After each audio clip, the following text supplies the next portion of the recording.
Sahanavavatu Sahanau Bhunaktu Sahaviryam Karavavahai Tejasvinavadhitamastu ma vidvishavahai.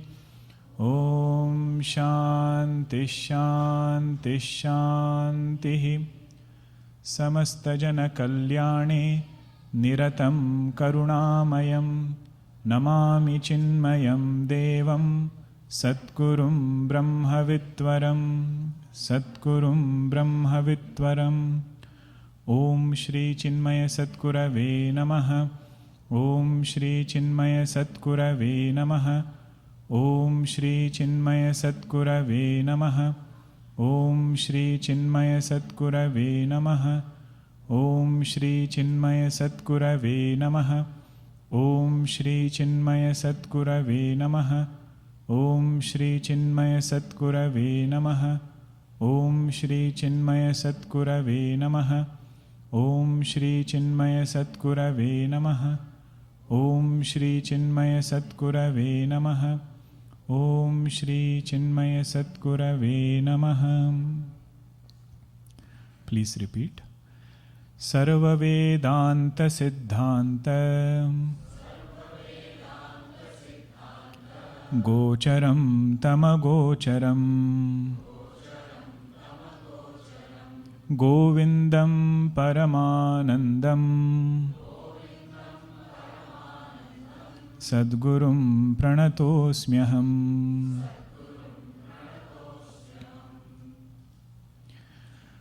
In the last session we had seen uniqueness of texts like Vivekachoodamani. It is called as Prakarana Grantha, which is an introductory text that will help us understand Prasthanatrayi, which will help us prepare the foundations to understand Prasthanatrayi. Prasthanatrayi comprises of Upanishads, Bhagavad Gita and Brahma Sutra. So even if I have to understand Bhagavad Gita well, what I need as a foundation is Prakarana Grantha. We had seen the example of a tapestry. The back side of the tapestry, where all threads are there, no pattern is there, that is like Upanishad. The nice pattern on the front, that is like Prakarana Grantha. Something which will help us understand Upanishad, that is this Prakarana Grantha. Now we had seen the meaning of the word Vivekachoodamani. Viveka means discernment, being able to distinguish between two things, starting from what is right and wrong, starting from what to do and what not to do. All of those choices are discernment only, called as Viveka. But the subject matter of Viveka in Vivekachoodamani is discernment between Sat and Asat, between the real and unreal. If you see in the BMI chart, Om refers to the reality, the truth. And everything else, starting from vasanas, body, mind, intellect, all the way until objects of this creation, it is unreal, falls under Asat. Now this discernment, because Om or consciousness has gotten mixed up with creation, we have to separate it. How to do it will be the subject matter of Vivekachoodamani. Unless I separate it, I cannot choose that thing exclusively. Both will look mixed up, or both are looking mixed up. And Choodamani is something which is very easily noticed. Out of all the ornaments, that ornament which is easily noticed is Chudamani. So here also, person might have several other qualities, but his quest for reality, discernment between real and unreal, and choice for the real, that is something which makes him distinct amongst all other seekers. Somebody like Nachiketa, when he sees it, when somebody sees Nachiketa, he says that is the distinction of that seeker. Then the student asked 7 questions. That is the central theme of Vivekachoodamani, 581 verses to answer that one verse, which comprises of 7 questions. Can we do English and Sanskrit? You tell me the English question, I will tell you the Sanskrit one. What was the first question?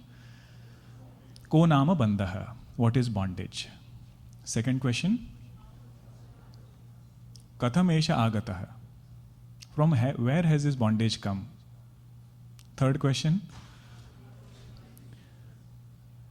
How does it continue to exist? Katham pratishta asya. Then, how can I be free? Katham vimokshaha. Fifth question. Kaha asau anatma. What is the not self? Sixth question is, what is the self? Paramah ka atma. Seventh question is, how to discern between these two? Tayor vivekaha katham. 7 questions, 581 verses to answer these 7 questions. So we should not lose track of how these topics are unfolding. Then Shankaracharya did invocation to the Guru. His Guru is Govinda Bhagavad Padacharya ji. And he said, my Guru is not only this physical form, he is that absolute reality expressing through this physical form. That was the point of invocation. With this much background, let us look at the second verse now. Just like in Bhagavad Gita, you have Ashochananvashocastvam. Second chapter, in that verse, Bhagavan Krishna says, this is the essence of that verse. Essence of entire Bhagavad Gita, wise people don't grieve. That is the main teaching. Like that, the entire essence of Vivekachoodamani, the steps of spiritual evolution, that is given in this second verse. Jantunam narajanma durlabham ataf pumstvam tato viprata tasmad Vaidika Marg Parata Vidwatam asmat param Atmanatma vivechanam Svanubhavah Brahmatmana samsthitihi Muktirno shatajanma koti sukritaihi Punyairvina labhyate. Together. Jantunam narajanma durlabham ataf pumstvam tato viprata tasmad Vaidika Marg Parata Vidwatam asmat param Atmanatma vivechanam Svanubhavo Brahmatmana samsthitihi Muktirno shatajanma koti sukritaihi Punyairvina labhyate. In Vivekachoodamani, you will find different meters. This meter is called Shardula Vikridita Chanda. Shardula means lion. Vikridita means sporting lion. So if you chant it with the right meter, The emotion it conveys is of a lion sporting. And where is one of the inspiration for this meter comes from Narsimha Avatar. Narsimha Bhagwan, when he is in that ferocious form of a lion, Madhvacharya has written a composition called as Nakastuti, praise of the nail of Narsimha Bhagwan.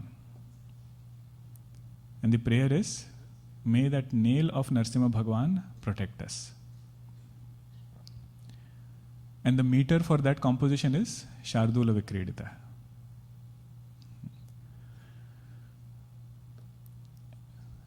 Eight steps are given of spiritual evolution. Generally what we feel is, becoming a human being itself is the highest stage in evolution. And this verse says that is step number 1. There are 7 more steps after it, holding on to which we have to keep evolving. The previous evolution we are familiar with. It started with a unicellular organism, then it became something else, then it became a fish, then it started evolving on land.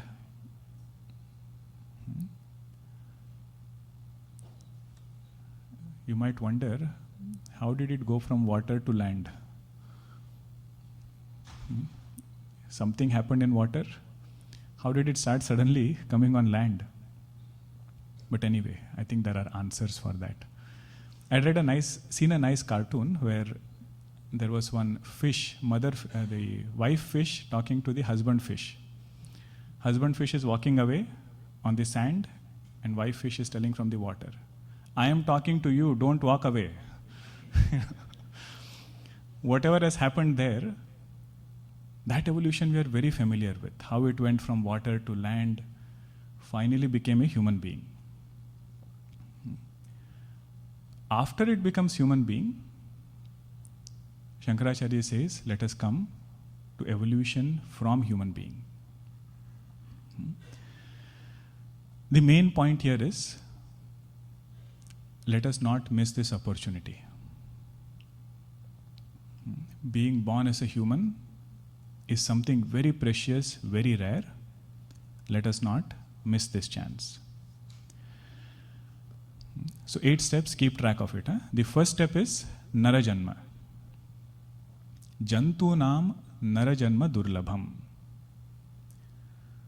Out of several life forms which are present here, 8.7 million species, one of them is human being. He says, you do the math, what is the probability? If you miss this chance, second time you will get it back again. One Mahatma Ji who was telling 8.7 million is, once you are born as human, you have to go through all the 8.7 million to come back as human. I said, this is very dangerous. Our Vedanta is better, where it says, according to your karma, you will get your next birth. Otherwise, it's such a miserable thing, 8.7 million, go through each one of them, then you get it back. But in either case, first thing he points out is, just look at the rarity of this human birth. Now, why is this human birth so special? There are so many life forms. Why is this human birth so special? In human birth, Bhagwan says, we have the freedom to act. We have the freedom to act wisely. Let's put it that way. We have the freedom to choose our responses, make our choices wisely.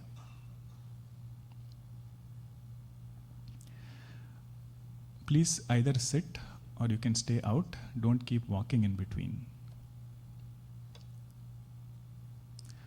When you speak, all our minds are tuned. The moment somebody walks, that connection is broken. So my humble request, please come 5 minutes before the class. settle down. Today I know some parking might be a little concerning, parking situation. But every class, just 5 minutes early you come, make yourself, we have so nice bhajans over here, Nam Sankirtam over here. Make sure you use that well. Where were we? Human birth is rare. Amongst that, human birth is special because we have the right, we have the ability to choose, make decisions. Now somebody might ask, what about other animals? They are called as Prakrutika Yoni. Prakrutika Yoni means their choices are taken care by Prakriti.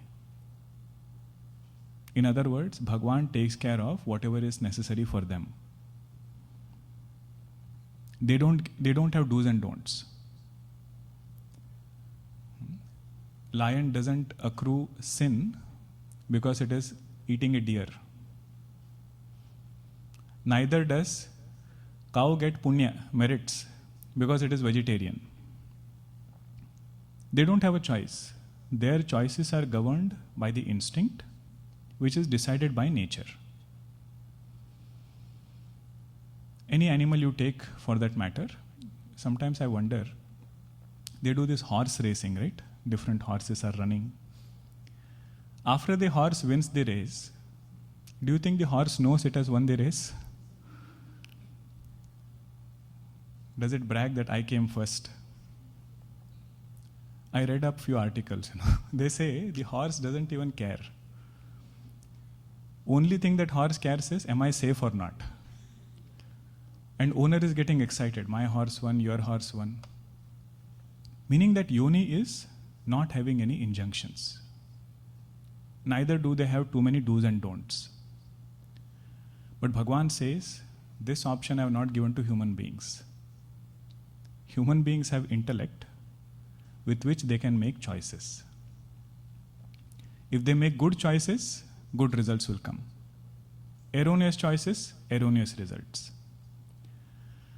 And they can accrue merits, punya, not only for this birth, even for future births. Let us say somebody goes to Swarga, heaven. Where do you think they accrued the merits to be in heaven? Not while being in heaven.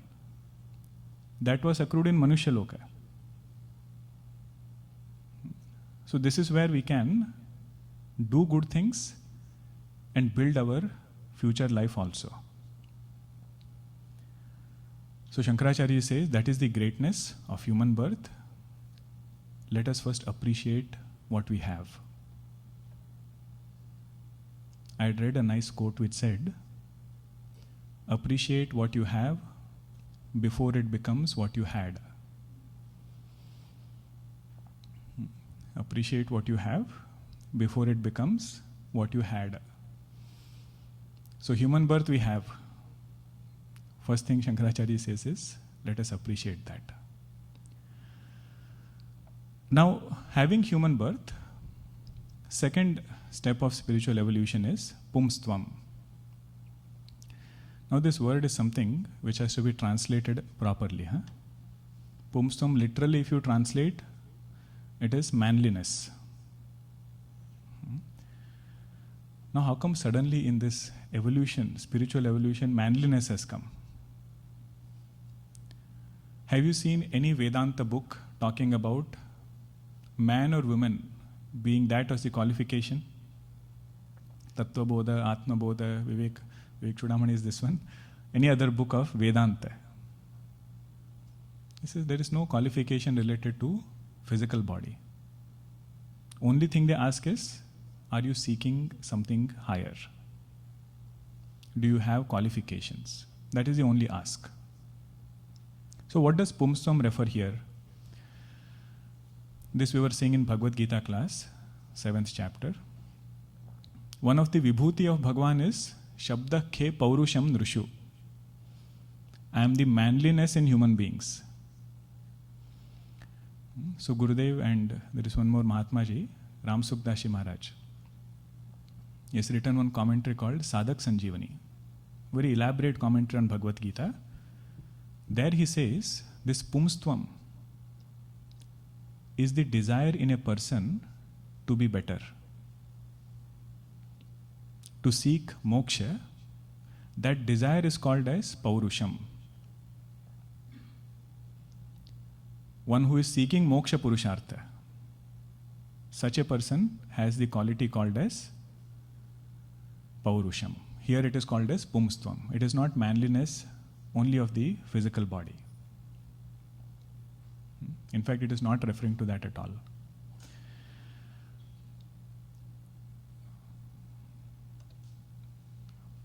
Shabdah ke Pourusham Nrushu. In Yoga Vasishta, the equivalent of Pumstvam is Shubhecha. Shubhecha means somewhere this thought will come that I have to live a different, better quality of life. Bondage starts becoming bothersome. He is not comfortable in bondage. He feels I need to come out of it. Why does my mind get colored by this world so much? Why does mind get stuck with this world so much? All of that he sees as bondage. Physical bondage is easy to understand. But here he appreciates how his mind is bound by this world. Desire to be free from it, starting from karma yoga, starting from working on our lower tendencies. That is called as Pumstvam. When we were little, when you would do handwriting, you would copyright something. And if your handwriting was little bit curved, little small, tilted, teacher would scold. Until you got it right, they would scold. Swami Shivananji Maharaj writes in one place, just like we have corrected our handwriting, we can also correct our personality. We need somebody who can be like that teacher. Small thought of anger came, control it there. Small thought of desire came, quieten it there. The one who wants to do this, that quality is called as Pumstvam. Auspicious resolve to be a better human being. You will have a large number of people who will fall under category 1. What is category 1? Narajanma. But suddenly you will realize the number becomes very few when it comes to the second step, which is of Pumstvam. Desire to be better human being. Third step is Viprata. Viprata means his choices in life are Sattvic. Sattvic lifestyle, one who has, that person is called as Vipra. Choices in terms of what he hears, what he sees, what he reads, how he talks. All those choices reflect Sattva Guna. And what is the direct result of Sattva Guna? Peace and joy. So how should I measure myself? Am I in stage number 3 or not? I should see how joyous my mind is, how peaceful my mind is. To the extent these two are there, it means that person's life is Sattvic. The result of Rajoguna is agitation. Whatever might be the trigger, result of Rajas is agitation. Result of Tamas is inertia.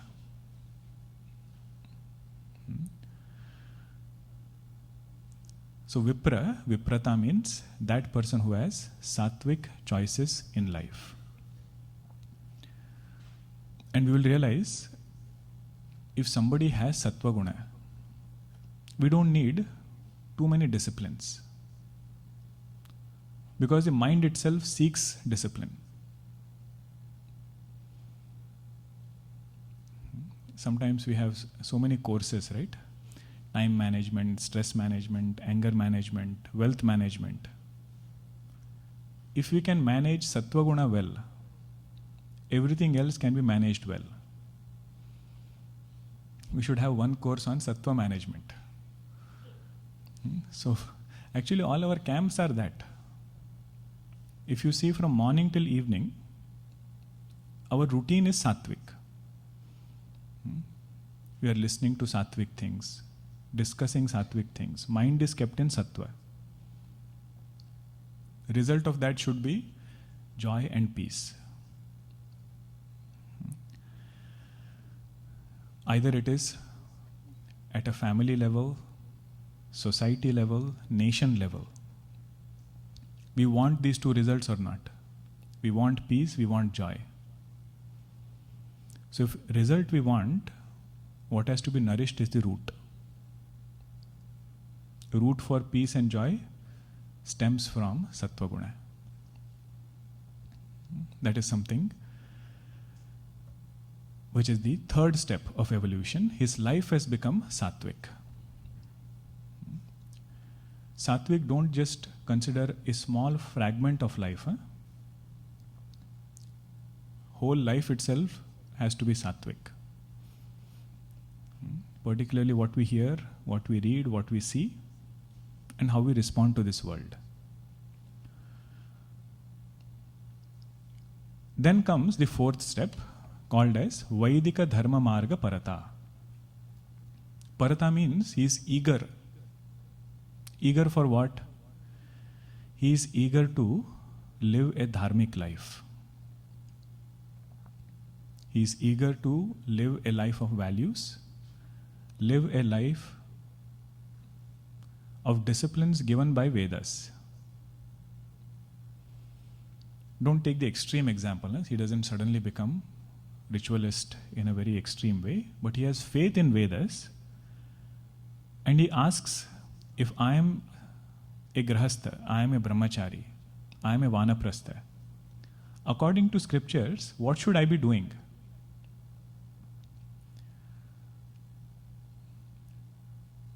And directly to get guidance from Vedas is difficult. So our Mahatmas, they came up with smaller text. So whatever Shankaracharya tells us in Sadhana Panchakam, follow these sadhanas. One who is inspired to do that, that is Vaidika Marg Parata. Means little bit prayer he does every day. Meditation is part of his routine. Visiting temple, that is part of his routine. Some important festivals might be there, celebrating them traditionally.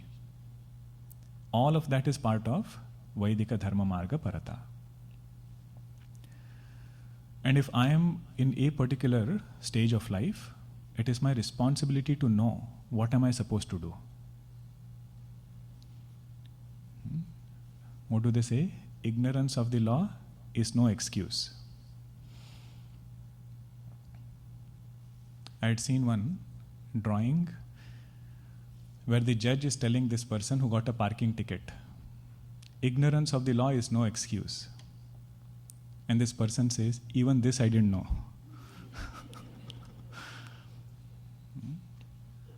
So if I am a brahmachari, it is my responsibility to know, according to scriptures, what is a brahmachari supposed to do?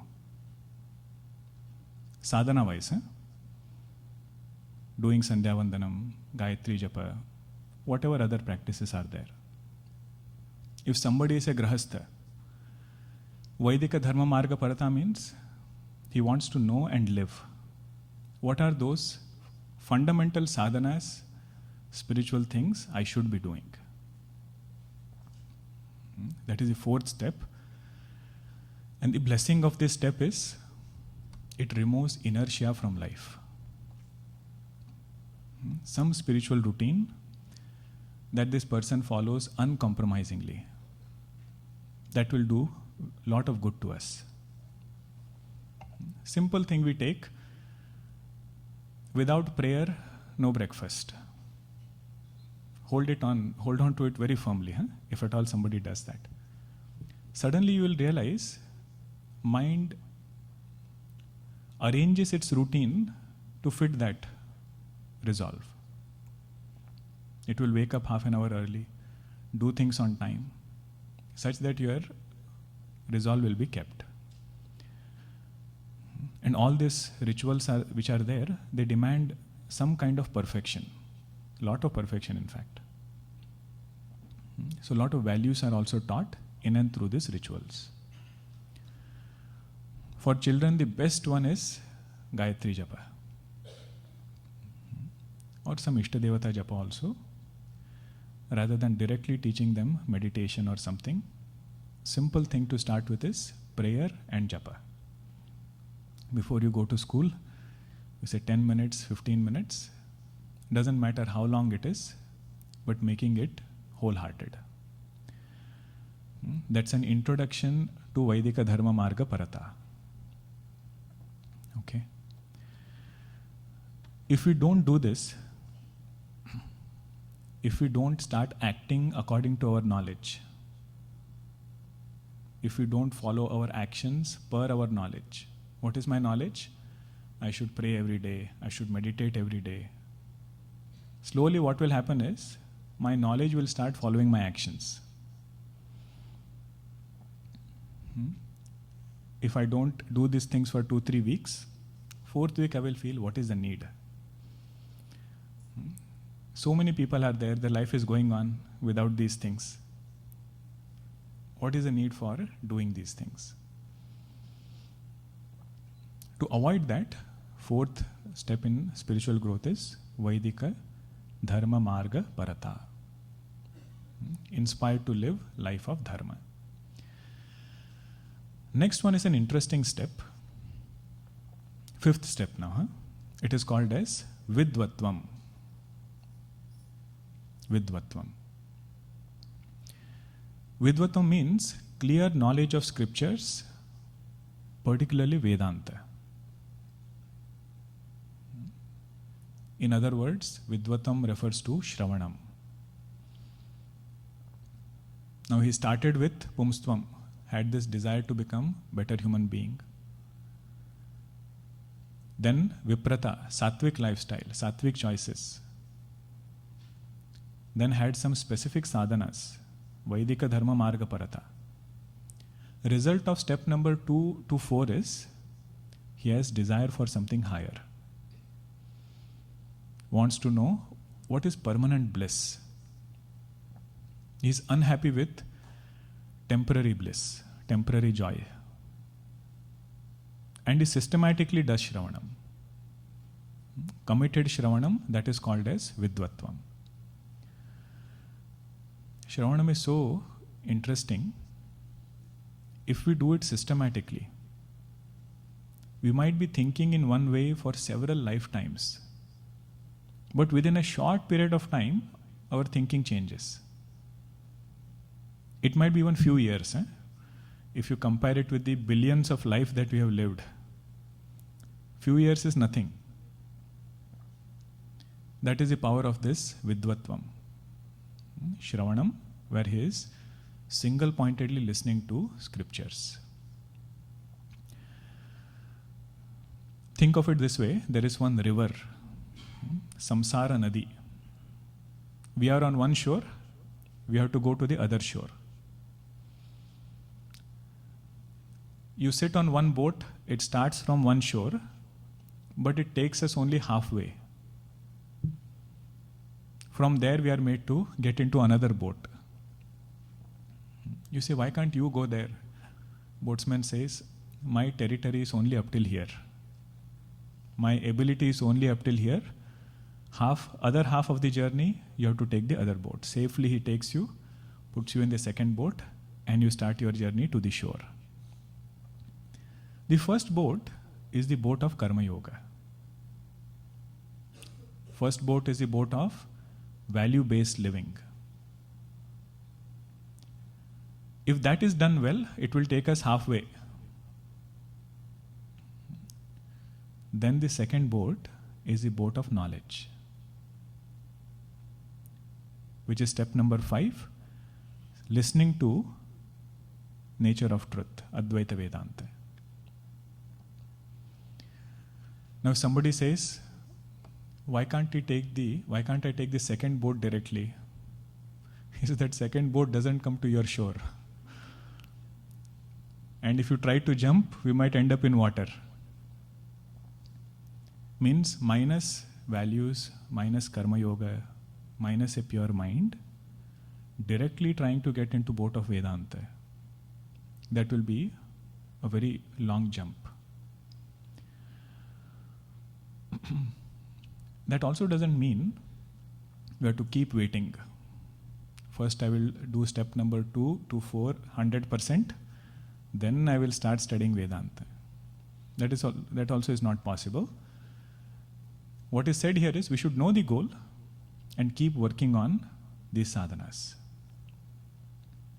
Know that you have to go in the second boat, travel the first boat journey very well. Okay, so that is fifth step called as Vidwatam. Now each step Shankaracharya says is greater than the previous one.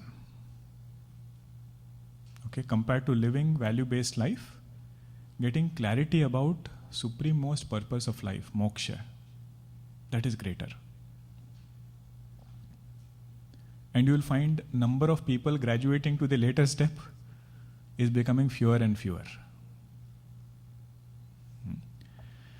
Then sixth step is Atma Anatma Vivechanam. Vivechanam means to discern, to reflect, to think. Think on what? Think on what we have heard. We heard about Atma, we heard about Anatma, self, not self in Vedanta class.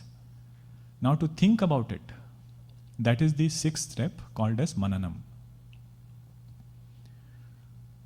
Atma Anatma Vivechanam, if you want one word for it, that is Mananam. Mananam means to reflect. And systematically reflect. When you get rich data, to post-process analyze that data. That is the part of Mananam. In fact, the knowledge which will be beneficial to us is only that knowledge which we have reflected upon. We might have heard several things. That only hearing is called information. That information, when I reflect on, becomes my conviction. And that conviction will take me to the next step, Swa Anubhavaha, which is transformation. So Swa Anubhava means meditating upon that truth. Whatever we have heard, resolving doubts is Mananam. Then to single-pointedly pay attention to that truth. That is called as Swa Anubhavaha, which is Nididhyasanam, meditation.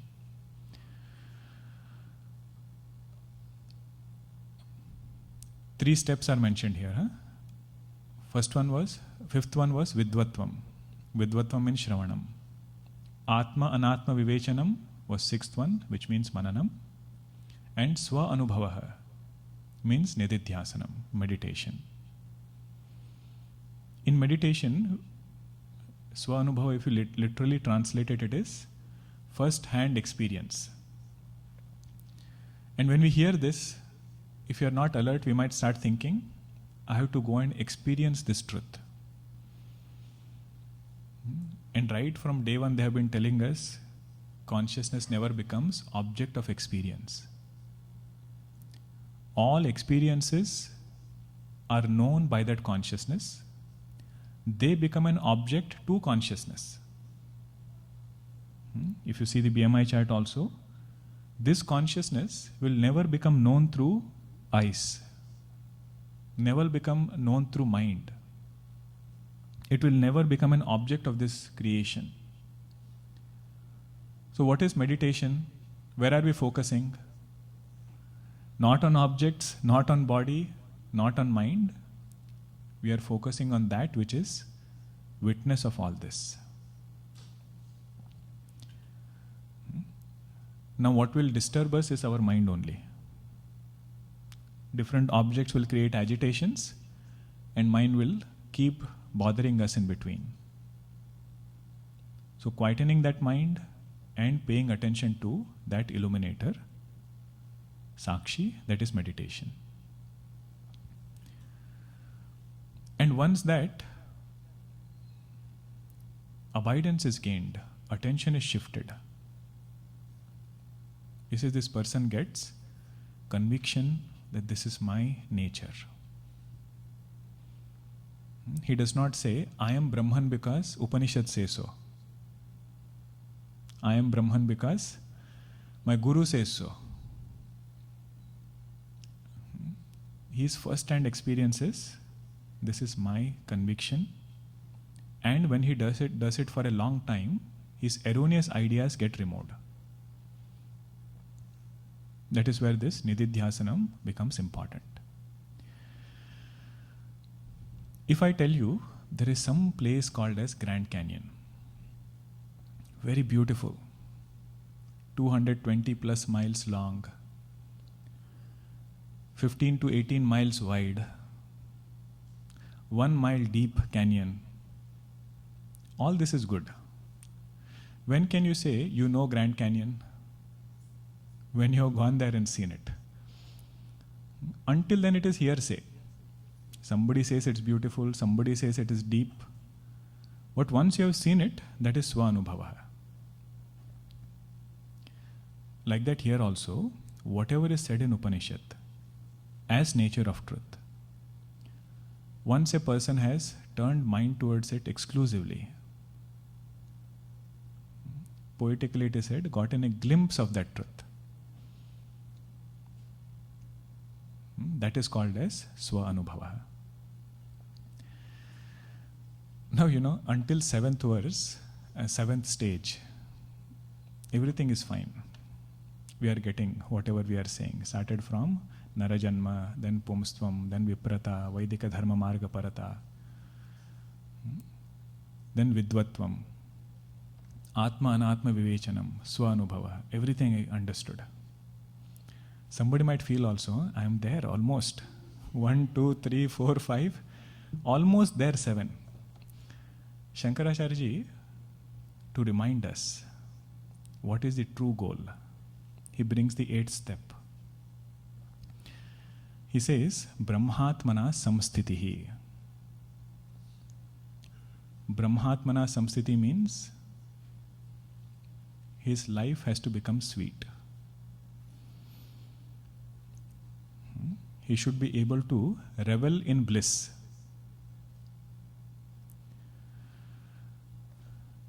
We all have heard Atma is of the nature of existence, consciousness, bliss. And we have also heard I am that Atma, I am that truth. Generally, we don't have problem in saying I am existence. We don't even mind saying I am consciousness. Biggest problem will come when you say, I am bliss. Then what is this 8th step? The things which are blocking the result of this knowledge for us is vasana and turbulent mind. Deep-rooted impressions will push us towards the world, and Vedanta has told us our essential nature is bliss. Until that vasana layer gets thinned, I cannot abide in that bliss. So Brahmatmana samstiti means, along with this knowledge, vasanas have ended and mind has become beautiful and negated. If I say I am consciousness and I say mind is real, thoughts are real, how many things did I end up with? Non-duality or duality?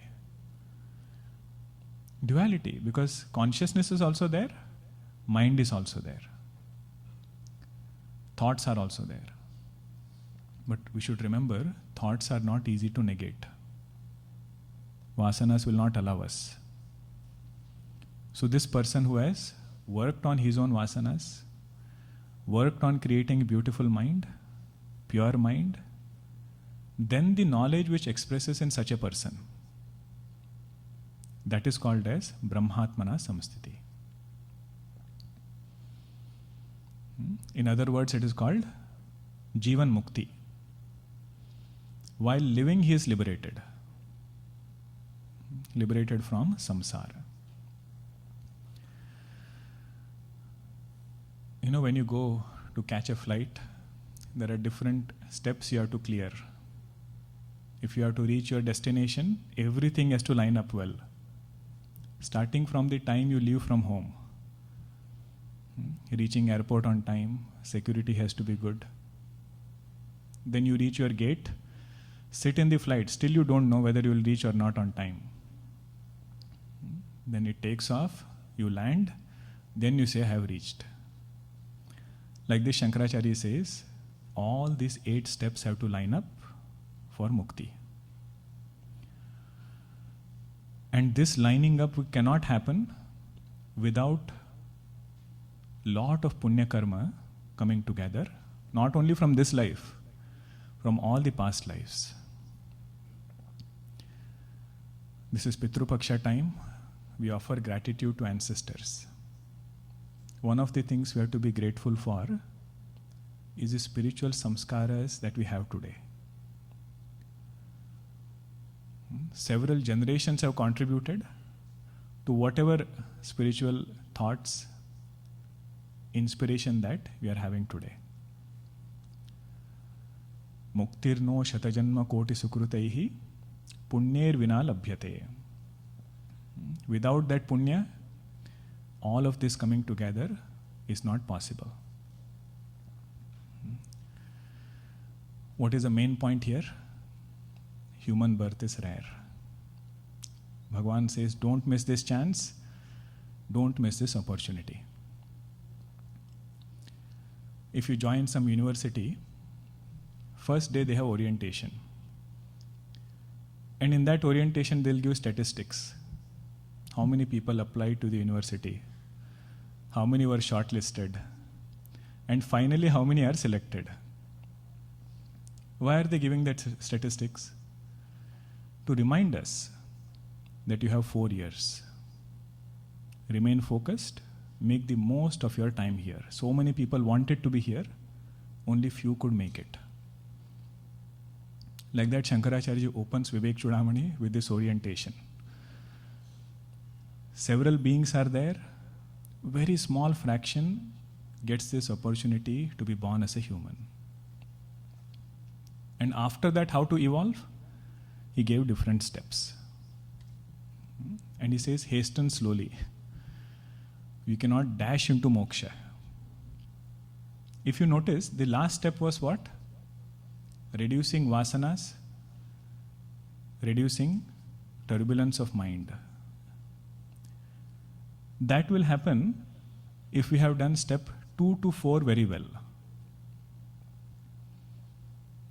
If our choices are sattvic, lifestyle is sattvic, we are doing some spiritual practices, making God big in life. Direct result of that is vasanas will be reduced. So everything is interconnected. And Vedanta actually comes at step number 5. So sometimes if we wonder, why are we not seeing the result? Or even if Shravanam, if we feel, I'm not resonating as much, there is nothing to worry about it. Go back to the previous step, increase sadhana.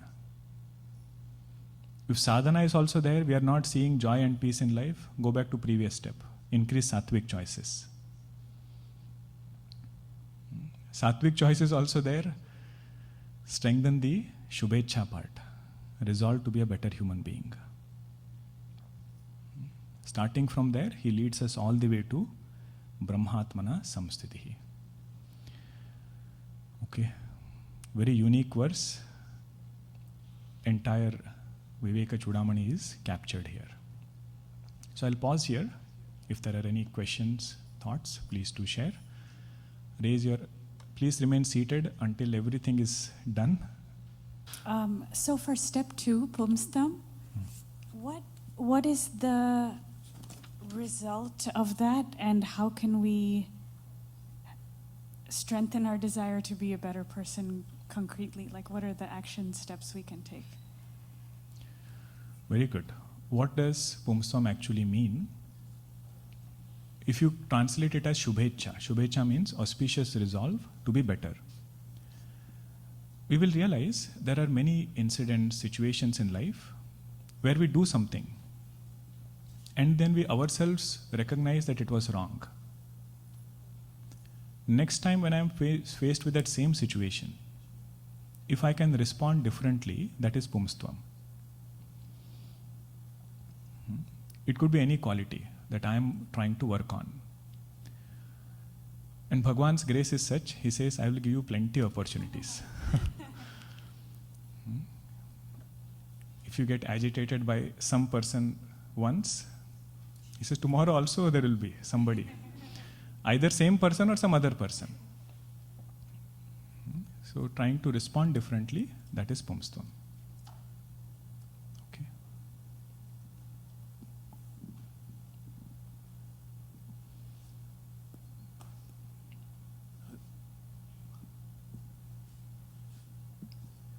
Hari Om. It's on. Hari Om, Somji. So, with respect to the point on Prakriti, that it decides, can we say even for human being, apart from the intellect, everything is decided by Prakriti, or there are other aspects as well? For human beings, can we say other than intellect, everything is decided by Prakriti? Yes and no. In case of human beings, their Prakriti is made up of 3 gunas.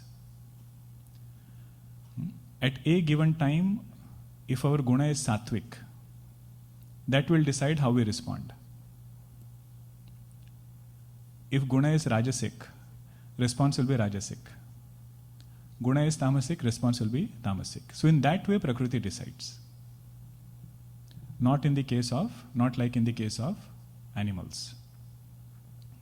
So like lion and cow we just saw as an example, they don't have a choice. Should I respond in a Sattvic way? Should I respond in a Rajasic way, Tamasic way? Whatever is their nature, they will respond. And what guides our personality is our own vasanas, which is also part of Prakriti. That is why when vasanas are strong, we feel we are helpless.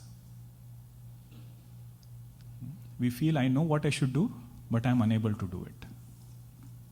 That is why the Prakriti part comes. Okay? Good.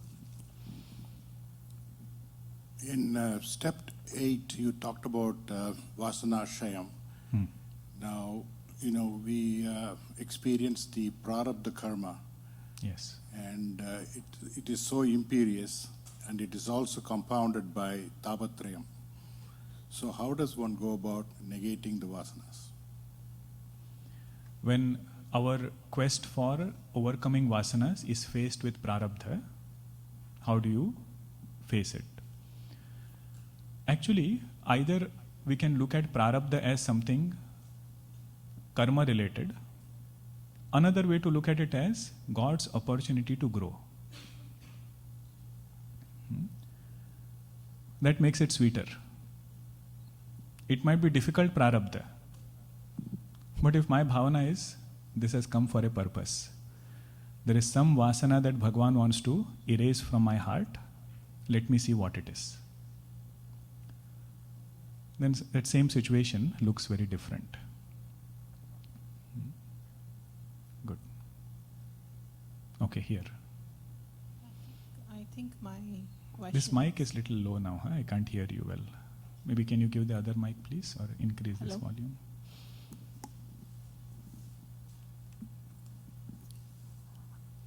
Hari Om, Swamiji. I think I have the same question in line with the previous question, where situations in our life come at times and then results is not oriented as we wanted. And then through the Vedantic teaching, we are learning to let go of things. And to a certain extent, we compromise or we try, but then mind still remains agitated. What should we do in those cases? How do we channelize our mind to be in line with the Vedantic thinking? Yes. in every text, they make sure that they don't give us any false hopes. The very fact Shankaracharya gives us 8 steps is to show that it's a slow blossoming. From 10 years before to now, do we feel there has been some change or no change at all? Something has changed. Means what? It will continue to change in the same way. But it's a slow change and we need not be bothered by it. The moment we become conscious of it, then it starts developing another ego, that I am changing, which will again bind us.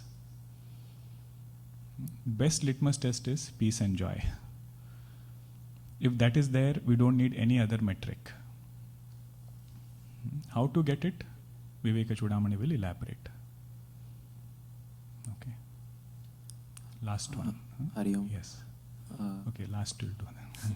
Okay, my question was based on the first verse you taught us, the questions of the disciple. The first question is ko nama bandha. So, what is bondage? I think for a lot of human beings, bondage is what makes us pursue these materialistic pleasures, our responsibilities towards family, and some things we need to do for our family and stuff. So, how, do we need to shirk away from these responsibilities to attain the spiritual goal, or do they go line in line with each other?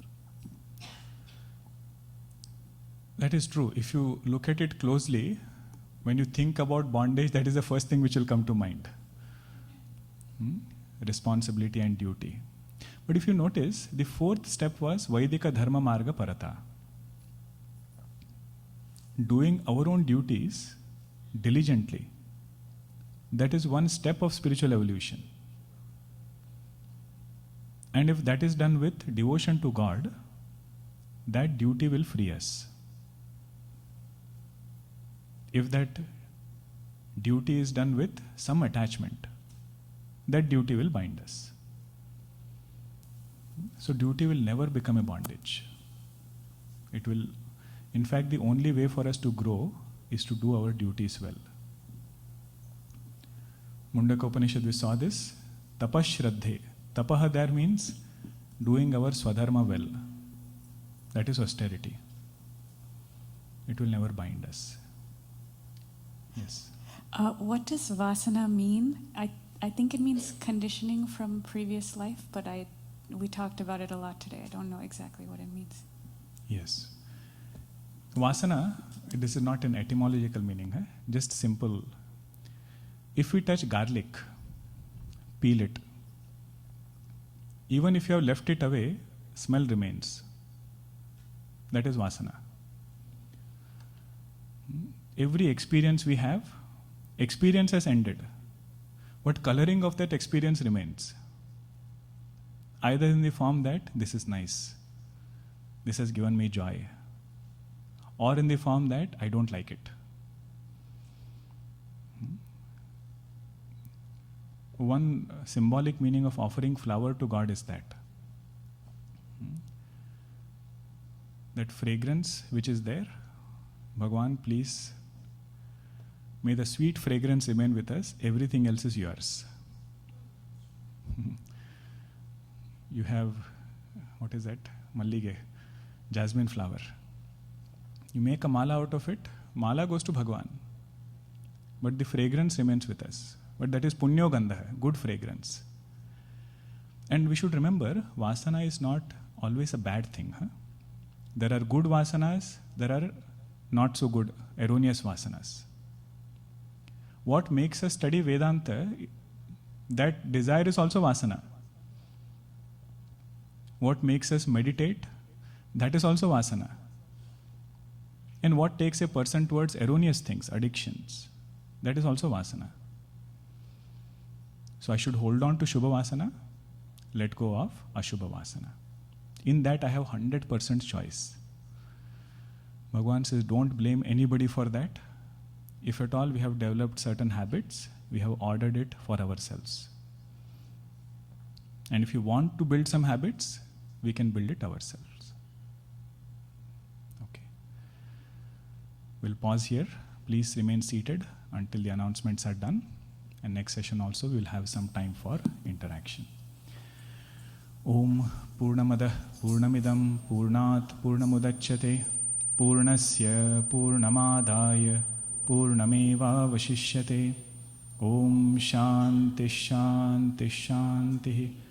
Harihi Om Shri Gurubhyo Namaha. Harihi Om.